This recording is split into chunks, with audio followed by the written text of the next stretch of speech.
আমি সবগুলি আমি আই উইশ আমি সবটা স্মরণ উনি সূরাও বলেননি, উনি সূরার অর্থ বলেছেন স্যার, ডেফিনেটলি মানে রেফারেন্স দিয়ে অর্থ বলেছেন। অনেকে আবার অর্থ ছাড়াই সূরা বলেন, সেটা আমরা এটার মধ্যে আপত্তি অবশ্যই। আমি তো না করছি না, এটা আরো বেশি আনন্দের জন্য হতো আমি যদি আরবিটাকে ভালোভাবে পড়তে পারতাম। আমি এই দিনও কালকেও আমি এক জায়গায় বলেছি যে আজকে আমাদের স্কুলে আরবি শেখানো উচিত, আজকে আরবি শেখানো উচিত ভাষা হিসাবে। তাহলে এটা একটা সুন্দর ভাষা, তাহলে আমরা এর মর্মার্থটা আরো ভালোভাবে। আর তাছাড়া আমার কর্মজীবনেও সুবিধা হতো আরবি যদি জানতাম। আমাদের যে প্রবাসী ভাইরা যেটা করে, আজকে ভারতে যে অমুসলিমরা আরবি শিখছে, মাদ্রাসায় পড়তে যাচ্ছে, তারা কিন্তু মুসলমান হওয়ার জন্য যাচ্ছে না, তাদের কর্মজীবনের সুবিধার জন্য আসছে। সেগুলির আলাপে তো আমরা চাচ্ছি না। আমরা যেমন মনে করি যে অনেক সময় এই আমাদের কিছু আলাপে, কিছু না, আব্বাস হিসেবে কথা বলছেন, উনি তো ইজ ভেরি লার্নেড ম্যান, সেই জন্য আমি আসতে চাই, ওনার সাথে বাহাস করা যাবে না। বাহাস করার মানে ধর্ম নিয়ে বাহাস করা উচিত না। যেমন কি আজকে হযরত আয়েশার কথাই যদি বলি, আমি যখন হযরত আয়েশার কথা চিন্তা করি আমি আপ্লুত হয়ে যাই। উনি হতেন সারা পৃথিবীর জোয়ান অব আর্ক। উনি যে বসরার যুদ্ধটা করলেন ৬০,০০০ মহিলা, যেটার জন্য উনি বলছেন যে আমরা সমান না। সমান না কে বলল? যিনি বসরার যুদ্ধ করতে পারেন, একজন পুরুষ সেনাপতির মতো ৬০,০০০ বহর নিয়ে উনি বসরা নগর করলেন। তো উনাকে হারাবার জন্য আলীকে একটা অনৈতিক কাজ করতে হলো, তার উটের ইতে বসিয়ে দিতে হলো। সুতরাং সেই রকম ইসলামের উনি যতগুলি হাদিসের উনি চেষ্টা করছেন। তারপরে যদি দেখি, আমি যখন দেখি কত বুদ্ধিমতী হযরত আয়েশা ছিলেন। উনার যখন হযরত ওমর উনার ওখানেই কবর চাইলেন, উনি বলেন যে পরপুরুষের কবর বাড়িতে, আমার বাড়িতে কি করা হয়। প্রত্যেকটা ক্ষেত্রে এটা অপূর্ব। এটা একটু যদি উনারা যদি খোলা মনে এইসব আলোচনা করার সুযোগ দিতেন, প্রত্যেকটা পড়াশোনা হলে আমার মনে হয় ইসলাম ফোবিয়াটা পৃথিবী থেকে চলে যেত। এটা জাতির দুর্ভাগ্য, ইসলামকে তারা ডার্কেন করার চেষ্টা করছে। সেই জন্য বলছে খোলা মানে আমাদের যেখানে আজকে যেমন উনি খোলা মানেই আলাপ করছেন আমার সাথে, যে এই জিনিসগুলি আরো বেশি হলে পৃথিবী থেকে ইসলাম ফোবিয়া চলে যাবে। অপর পক্ষে ইসলামের কিছুটা সংস্কারের প্রয়োজন আছে, সেটা যুগের কারণে। এই যে মেয়েদের ঠিক আমার মনের কথা বলেছেন স্যার এরপরে কারণে আমি সম্পত্তির অধিকারের বিষয়টা ওনাদেরকে এইটা বিষয়টা নিয়ে এইটাকে আছে। আমি আরেকজন আলেমের সাথে দেখা করেছিলাম, আমি যেহেতু এটা জানতে চাই, উনি বলেছেন যে আমি সম্পত্তির প্রশ্নটা ওনাকে উঠিয়েছিলাম। উনি আমাকে বলেছেন, নাম বলছিলাম, উনি বলছেন না এটাও ইসলামী বিধান আছে। আমাকে যা বলছিলেন ইসলামী কিরকম, সেটা বাবাকে আগে সমান করে দিয়ে যেতে পারে। বাবা যদি আগেই সমান দিয়ে যায়। শুনছেন আব্বাসী সাহেব?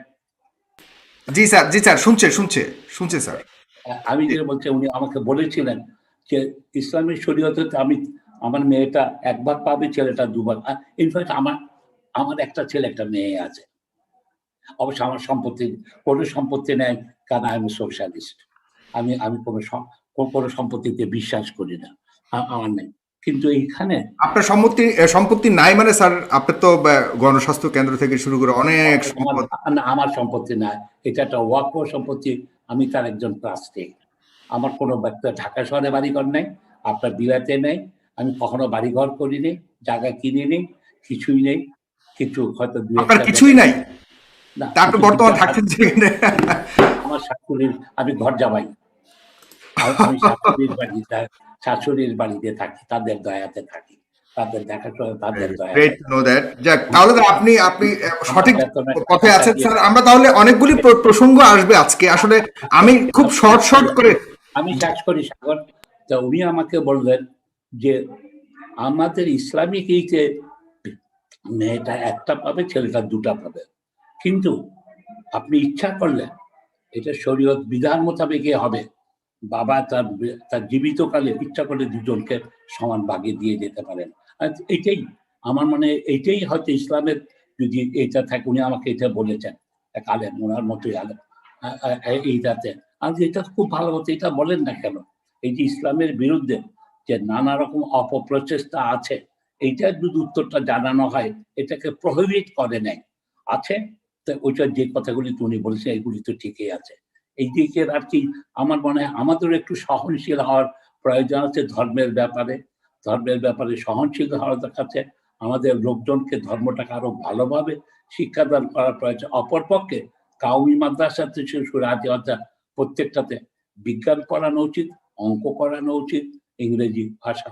আর এইদিকে আমরা যারা অন্য এইতে আমাদের আরবি শেখানো উচিত বলে আমি মনে করি। জি, আপনি পরবর্তী টার্নে স্যার আপনার কাছ থেকে হাজরে আসওয়াদকে আপনি আমার একটা অনুষ্ঠানে আপনি মূর্তি বলে দাবি করেছিলেন, সে বিষয়ে আপনি একটু ব্যাখ্যা করবেন পরের টার্নে স্যার। আমি এই টার্নে অলরেডি এনায়েতুল্লাহ আব্বাসী হুজুরের কাছে প্রায় 10টারও বেশি প্রশ্ন আমরা করে ফেলেছি বা আপনি করেছেন। হুজুর, আপনি কিছু ব্যাখ্যা দেওয়ার ক্ষেত্রে আলেমদের এক একজনের এক এক রকম মতামত আছে। স্যার আপনি একটু আনমিউট করবেন দয়া করে। হুজুর একটু আনমিউট করবেন, আপনার ওখান থেকে একটু আনমিউট করবেন। জি জি হুজুর, এখন শুনতে পাচ্ছি। সাগর, জি শোনেন, আগে আগে ডক্টর জাফরুল্লাহ সাহেবের জবাবগুলো দেওয়া উচিত। জি জি সেটাই করবেন, তারপরে আপনি সেটাই অন্য করবেন। প্রশ্ন আসবে। জি হ্যাঁ, প্রথম হচ্ছে যে ডক্টর জাফরুল্লাহ সাহেব বলেছেন যে বৈজ্ঞানিক তথ্য আমি যা দিয়েছি তা ওনার সবটুকুন বিশ্বাস হয় না। উনি তো অনেক পুরানকালে বিজ্ঞান পড়েছে, আমরা তো এখন পড়ি। এই যে আমার হাতে অক্সফোর্ডের থিসিস দেখতে পাচ্ছেন, যেখানে man VS woman, physical and psychological and biological differences between man and woman। Cambridge বিশ্ববিদ্যালয়ের একজন বিজ্ঞান বিভাগের প্রফেসরের থিসিসকে যদি উড়িয়ে দেওয়া হয়, সেটার ব্যাপারে আমি কিছু বলতে চাই না। দ্বিতীয় যে বিষয়টি এসেছে যে উনি সম্পদের ব্যাপারে উনি মেনে নিতে পারছেন না, বিষয়টা তো স্পষ্ট। কোরআন হাদিসের কথা মানা না মানা এটা কারো ব্যক্তিগত বিষয়, আমরা কাউকে চাপিয়ে দিব না। আমি আগেই বলেছি, মহাসত্যের সর্বোচ্চ মানদণ্ডে উত্তীর্ণ হচ্ছে কোরআন। কেউ যদি না বুঝে, মানুষকে আল্লাহ বুঝার মতো ক্ষমতাই বা কতটুকু দিয়েছেন? মানুষ যা কিছু দেখে বুঝে তার পঞ্চ ইন্দ্রিয় দিয়ে। পঞ্চ ইন্দ্রিয় চক্ষু, জাফরুল্লাহ সাহেবের চক্ষুর ক্ষমতাই বা কতটুকু, কানের ক্ষমতা কতটুকু, আমার চোখের ক্ষমতা কতটুকু? আমরা খালি চোখে 21 মাইল দেখতে পাই, আমরা কানে কতটুকু শুনি? আমরা শুনি যেই শব্দের কম্পাঙ্ক সেকেন্ডে 20,000-এর বেশি তা শুনি না, যে শব্দের কম্পাঙ্ক সেকেন্ডে 20-এর কম তাও শুনি না। আমরা এই ক্ষুদ্র পঞ্চেন্দ্রিয় নিয়ে বিজ্ঞান চর্চা করে কোরআন কারিমের কোনো কিছু নিয়ে সন্দেহ করাটা নির্বুদ্ধিতা ছাড়া কিছুই হবে না। আল্লাহ তাআলা যে অর্ধেক দিয়েছেন সম্পদ শুধু পিতার প্রাপ্ত সম্পদে মেয়েকে, সেটা মেয়েকে যেটা দিয়েছেন আল্লাহ তাআলা, এটাই যৌক্তিক, এটাই বৈজ্ঞানিক, সামাজিক, রাজনৈতিক সকল মানদণ্ডে উত্তীর্ণ। কারণ মেয়েকে খরচ করার কোনো নির্দেশ নেই। পুরুষকে আল্লাহ যে সম্পদ ডবল যদি দিয়েছেন একলা তার উপর থাকে, আল্লাহ ফরজ সে করে মেয়ে দিয়েছেন। যদি বিয়ে না, মেয়েটা আল্লাহ, যদি আমি বিয়ে না শেষ হয়, করি, জি জি জি মহোদয়, আমি তাহলে কি শেষ হবে? করি। আমি আপনার কথা শুনেছি, এখন আমি বলি, আপনি একটু শুনুন। পুরুষকে আল্লাহ দিয়েছেন, ডবল দিয়েছেন একটি খাতে, কিন্তু খরচের দায়িত্ব সমস্ত পুরুষকে দিয়েছেন। মেয়েটি আবার তার স্বামীর ঘরে যাচ্ছে, সেখানে স্বামীর 2 আনা অংশ সে পাচ্ছে, সে তার আত্মীয় স্বজনের অংশ পাচ্ছে। মোটির উপর মেয়েটি সম্পূর্ণ ভরণ পোষণের দায়িত্ব তার স্বামীর, কিন্তু সে যে সম্পদ পেয়েছে তার সবটুকুন তাকে আল্লাহ তাআলা এক্সট্রা দিয়েছেন, এবং সেই সম্পদে স্বামীর কোনো হস্তক্ষেপ চলবে না। সকল বিচার মানদণ্ডে আল্লাহ তাআলার সিদ্ধান্তটাই সবচেয়ে উত্তম এবং সঠিক। বুঝতে না পারা সেটা আমাদের ব্যর্থতা।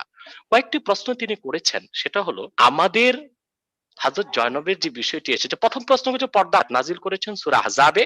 আল্লাহ তাআলা বলেন, ওয়াকারনা ফি বুয়ুতিকুন্না ওয়ালা তাবাররাজনা তাবাররুজাল জাহিলিয়াতিল উলা। এই আয়াতের মাধ্যমে আল্লাহ তাআলা পর্দাকে ফরজ করেছেন। সূরা আহজাব 22 নম্বর পারা 33 নম্বর সূরা, আয়াত নাম্বার হচ্ছে 33, এবং এটা ফরজ করা হয়েছে 3য় হিজরিতে, যা তাফসীর রুহুল মাআনিতে এসেছে। এবং আল্লাহ রাব্বুল আলামিন পর্দার ব্যাপারে আরো বিস্তারিত আলোচনা করেছেন সূরা নূরে 18 পারা 24 নম্বর সূরা, সূরা আন-নূর। আল্লাহ তাআলা 31 নম্বর আয়াতে বলেন, ওয়াকুল লিল মুমিনাতি ইয়াগদুদ্দা মিন আবসারিহিন্না ওয়া ইয়াহফাযনা ফুরুজাহুন্না ওয়া লা ইউবদিনা যিনাতাহুন্না ইল্লা মা যাহারা মিনহা ওয়াল ইয়াদরিবনা বিখুমুরিহিন্না আলা জুয়ুবিহিন্না। এই আয়াতের মাধ্যমে মহিলাগণ কি কি অঙ্গ ঢেকে বাইরে বের হবে, ঘরে না, সেই বিষয়টি আল্লাহ তাআলা ব্যাখ্যা করে দিয়েছেন। এবার আসুন, ডক্টর জাফরুল্লাহ সাহেব বলেছেন হযরত জয়নবের কথা, জানতে চেয়েছেন তিনি, এর বেশি কিছু তিনি প্রশ্ন করেননি। মূলত পৃথিবীতে যারা সংশয়বাদী অবিশ্বাসী, তারা ইংরেজদের কিছু বিকৃত ইতিহাসকে পুঁজি করে ইসলামের বিপক্ষে মিসআন্ডারস্ট্যান্ডিং বা তথ্য সন্ত্রাস করছে। আমাদের দেশে অনেক বুদ্ধিজীবী যারা শিক্ষিত হওয়ার পরও সে মিসআন্ডারস্ট্যান্ডিং এর শিকার হয়ে গিয়েছে। যেমন ঐতিহাসিকদের মধ্যে একজন মুনাফিক ছিল, তার নাম ওয়াকেদি। সে কোরআন কারীম ও হাদিসের ক্ষেত্রে যে ব্যাখ্যা দিয়েছে, মুসলিম সমস্ত মুহাদ্দিসগণ তা প্রত্যাখ্যান করেছেন। অনেকেই বলেন ওয়াকিদির সাথে ইহুদি কানেক্টিভিটি ছিল। পরবর্তীতে আধুনিক কালে আব্দুল ফাদি নামে এক ব্যক্তি, যে ছিল খ্রিস্টান, কিন্তু মুসলিম নাম ধারণ করে সে অনেক বই লিখেছে ইসলামের পক্ষে, কিন্তু পক্ষে লিখে সে মধুর সাথে বিষ মিশিয়েছে মুসলমানদের মধ্যে সংশয় এবং সন্দেহ সৃষ্টি করার জন্য। আর ইংরেজ বা পশ্চিমা ঐতিহাসিকরা সবসময় ইসলামের ইতিহাসকে বিকৃত করেছে। আমি কয়েকটা উদাহরণ দিচ্ছি। গণিত শাস্ত্রের জনক জাবির ইবনে হাইয়ান, কিন্তু পশ্চিমা ঐতিহাসিকরা হিংসা ও বিদ্বেষের বশবর্তী হয়ে নামটা বিকৃত করেছে, মিস্টার জিবার নাম দিয়েছে তার, যেন পরবর্তী পৃথিবীর মানুষ না বুঝে যে গণিত শাস্ত্রের জনক একজন মুসলিম। ইসলামী সভ্যতার আলো ইউরোপ আমেরিকায় ছড়িয়েছে স্পেনে মুসলিমদের শাসনের মাধ্যমে। স্পেন জয় করেছেন হযরত ওনার নাম হচ্ছে তারেক। তিনি মরক্কোর যে অংশ দিয়ে স্পেন গিয়েছে সেটার নাম ইতিহাসে এসেছে জাবাল আত-তারেক, কিন্তু পশ্চিম ঐতিহাসিকগণ সেটা বিকৃত করে নাম দিয়েছে জিব্রাল্টার। এটা হচ্ছে ইসলামের প্রতি তাদের বিদ্বেষ। যেন মুসলিমদের মাধ্যমে ইউরোপ আমেরিকা সভ্যতা শিখেছে, সেই ইতিহাসকে ঢেকে দেবার জন্য পশ্চিমারা ইতিহাসকে বিকৃত করেছে। শুধু তাই নয়, রসায়নের জনক ইমাম আল কামি রাহমাতুল্লাহ, তার নামটি ইংরেজরা পরিবর্তন করে রেখেছে ক্যামি। এভাবে যুগ হাজার বছর আগ থেকে অমুসলিমরা ইসলামের ইতিহাসকে বিকৃত করেছে। হযরত জয়নব রাদিয়াল্লাহু তাআলা আনহুর যে ঘটনাটা, ইহুদিদের দোসর বা ইসলামের শত্রু মুনাফিকরা ভুল তাফসীর লিখেছে, আমরা সেই জীবাণুতে আক্রান্ত হয়ে আজকে ইসলাম সম্পর্কে ভুল ধারণা পোষণ করছি। হযরত জয়নবের ঘটনা কি তা তাফসীরে এসেছে, সহিহ হাদিসে এসেছে, সূরা আহজাবে এসেছে। ঘটনাটার মূলটা আমি বলে দিচ্ছি 1 মিনিটে। আল্লাহ রাসূল মুহাম্মদ সাল্লাল্লাহু আলাইহি ওয়াসাল্লামের মাধ্যমে আল্লাহ তাআলা নবুয়ত ও রিসালাতের দরজা চিরতরে বন্ধ করে দিয়েছেন। আপনারা জানেন আল্লাহ রাসূল সাল্লাল্লাহু আলাইহি ওয়াসাল্লামের 4 জন ছেলে সন্তান ছিল, কিন্তু একজন ছেলে সন্তানকেও আল্লাহ তাআলা প্রাপ্ত বয়স্ক হতে দেননি। কেন দেননি? আল্লাহ কোরআন কারীম সূরা আহজাবে স্পষ্ট করে দিয়েছেন 40 নম্বর আয়াতে, মা কানা মুহাম্মাদুন আবা আহাদিম মির রিজালিকুম ওয়ালাকির রাসূলুল্লাহি ওয়া খাতামান নাবিয়্যিন। মুহাম্মদ সাল্লাল্লাহু আলাইহি সাল্লাম তোমাদের কোন প্রাপ্তবয়স্ক পুরুষের পিতা নন, বরং তিনি আল্লাহর সর্বশেষ নবী ও রাসূল। ওনার পরে কোনো নবী নেই, ওনার পরে কোনো রাসূল নেই। আল্লাহ স্পষ্ট সূরা আহজাবে কথা বলেছেন। এই আয়াত কেন নাজিল হলো সেটা পড়তে হবে তাফসীরে, তাইলে হযরত জয়নবের ঘটনাটা আমাদের বুঝে আসবে। আমরা জানি যায়েদ ইবনুল হারেসা রাদিয়াল্লাহু তাআলা আনহু রাসূল করিম সাল্লাল্লাহু আলাইহি সাল্লামের গোলাম ছিল। আল্লাহ রাসূল সাল্লাল্লাহু আলাইহি সাল্লাম তাকে আযাদ করে দিয়েছিলেন এবং তাকে ছেলের মতো স্নেহ করতেন। হযরত যায়েদের কাছে হযরত জয়নবের বিয়ে হয়েছিল। হযরত জয়নব ছিলেন কুরাইশ বংশের মেয়ে, উচ্চ বংশের সম্ভ্রান্ত মেয়ে। মোটেও তিনি খুব একটা খুশি ছিলেন না হযরত যায়েদের মতো একজন গোলামের কাছে বিয়ে বসে। কিন্তু রাসূল করিম সাল্লাল্লাহু আলাইহি সাল্লাম, ইসলামে কোনো শ্রেণীবিন্যাস নেই, কোনো ক্লাসিফিকেশন নেই, কোনো সাদা নাই কালো নেই, কোনো বংশমর্যাদার মূল্য নেই। তার জন্য কুরাইশ বংশের মেয়ে হযরত জয়নবকে হযরত যায়েদের আয়াতের ব্যাখ্যায় ইবনে আব্বাস রাদিয়াল্লাহু তাআলা আনহুমা ব্যাখ্যা করেছেন, রাসূলুল্লাহ চাচাতো ভাই যিনি রাইসুল মুফাসসিরিন, সকল মুফাসসিরদের মাথা বলা হয়, লা জাআলতু লাহু ইবনান ইয়াকুনু বাদাহু নবী। আল্লাহ তাআলা বিশ্ববাসীকে এটাই বুঝিয়েছেন, যদি আমার নবী মুহাম্মদ সাল্লাল্লাহু আলাইহি জীবিত রাখতাম, যাকে আমি মুহাম্মদ সাল্লাল্লাহু আলাইহি ওয়াসাল্লামের পরে নবী বানাতাম। যেহেতু আদম সৃষ্টির আগে আমার গৃহীত সিদ্ধান্ত এটাই, কোন পালিত পুত্র নয়, ছেলে নয়, মুখে বলা ছেলে কোনোদিন ছেলে হতে পারে না, তা প্রমাণ করার জন্যই পরবর্তী ঘটনাগুলো হয়েছে। হযরত যায়েদের সাথে হযরত জয়নবের বিবাহ ছিন্ন হয়েছে এবং হযরত জয়নবের মনে কষ্ট ছিল। হযরত জয়নবের পক্ষ থেকে রাসূলুল্লাহর কাছে প্রস্তাব করা হলো। হযরত যায়েদ নিজ মনে খুশি মনে সেপারেশনকে মেনে নিয়েছেন। পরবর্তীতে রাসূল করিম সাল্লাল্লাহু আলাইহি ওয়াসাল্লাম হযরত জয়নবকে বিয়ে করেছেন। এটা একটি স্পষ্ট বিষয়, সুস্পষ্ট ইতিহাস, যা হাদিস শাস্ত্রে স্পষ্ট রেফারেন্সের সাথে এসেছে, কোরআন কারীমের সমস্ত নির্ভরযোগ্য তাফসীরের মধ্যে এসেছে। এই ইতিহাসটিকে ইহুদি ও তাদের সাথে কানেক্টিভিটি আছে যারা, তারা বিকৃত করার চেষ্টা করেছে। আল্লাহ তাআলা হযরত জয়নবের বিয়ের মাধ্যমে এটাই প্রমাণ দিয়েছেন যে মুহাম্মদ সাল্লাল্লাহু আলাইহি ওয়াসাল্লামের কোনো ছেলে সন্তান নেই। যায়েদ যেটাকে মুখ বলা ছেলে সন্তান বলা হতো, সে ছেলে সন্তান নয়। এটা হচ্ছে আল্লাহ তাআলার মাকসাদ। তারপর আমাদের সম্মানিত গণস্বাস্থ্যের পরিচালক ডক্টর জাফর সাহেব বলেছেন মায়েশা রাদিয়াল্লাহু তাআলা আনহার কথা। এখানেও ইতিহাস বিকৃত হয়েছে। মায়েশা রাদিয়াল্লাহু তাআলা আনহা যুদ্ধের নেতৃত্ব দেননি। খোলাফায়ে রাশিদিনের ক্ষেত্রে কি হয়েছে, ইতিহাস কি বলে? আমরা কাদের ইতিহাস পড়ি? মিস্টার হিট্রির ইতিহাস পড়ি। মিস্টার হিট্রি ছিল ইংরেজ, তার ইতিহাস পড়বো কেন? আমরা কার্লাইল এবং বার্নার্ড শোর ইতিহাস পড়বো কেন? আমার কাছে ইতিহাস আছে ইসলামের ইতিহাস, আল বেদায়া ওয়ান নেহায়া, যেটা ইবনে কাসির লিখেছেন। তারিখে দামেস্ক 80 খণ্ডে লেখা ইতিহাস, ইবনে আসাকিরের ইতিহাস, ইবনে খুলদুন সমাজ বিজ্ঞানের জনক যাকে বলা হয়, ওয়াফিয়াতুল আয়ানের লেখক। এই ইতিহাসগুলো পড়তে হবে খোলাফায়ে রাশিদিনের সঠিক ইতিহাস জানার জন্য। খোলাফায়ে রাশিদিনের সময় আবু বকর রাদিয়াল্লাহু তাআলা আনহু, ওনার স্বাভাবিক মৃত্যু হয়েছে। 2 বছর 6 মাস খেলাফতের দায়িত্ব পালন করার পর তিনি জান্নাতবাসী হয়েছেন। হযরত ওমর রাদিয়াল্লাহু তাআলা আনহু, ওনার মৃত্যুর কারণ কি ছিল? সেটা কোনো খেলাফত নিয়ে কোন্দল ছিল না, কোনো ব্যক্তি সংঘাত ছিল না। একজন অগ্নি পূজারীর বিচার করেছিলেন হযরত ওমর রাদিয়াল্লাহু তাআলা আনহু। মুগীরা ইবনে শুবা রাদিয়াল্লাহু তাআলা আনহুর গোলামির বিচার করেছিলেন।